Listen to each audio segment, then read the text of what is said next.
Mr. Vice President, I fought in combat zones around the world during 30 years' service in the British Army. I was present as an observer throughout the Gaza conflict. Mr. Vice President, during the 2014 Gaza conflict, Hamas, to its eternal shame, did more to deliberately and systematically inflict death, suffering and destruction on its own civilian population, including its children, than any other terrorist group in history. Hamas deliberately positioned its fighters and weapons in civilian areas, knowing that Israel would have no choice but to attack these targets, which were a clear and present threat to the lives of Israel's own civilian population.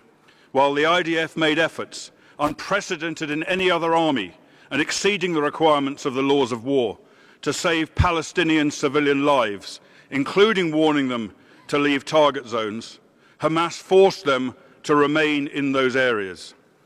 Unable to defeat Israel by military means, Hamas sought to cause large numbers of casualties among their own people in order to bring international condemnation against Israel, especially from the United Nations.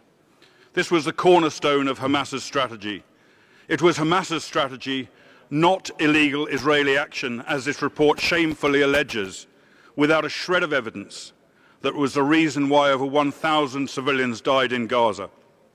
By denying this truth and by refusing to admit the manifest reality that the conflict in Gaza was caused by Hamas's war of aggression against Israel, this report faithfully reiterates Hamas's own false narrative.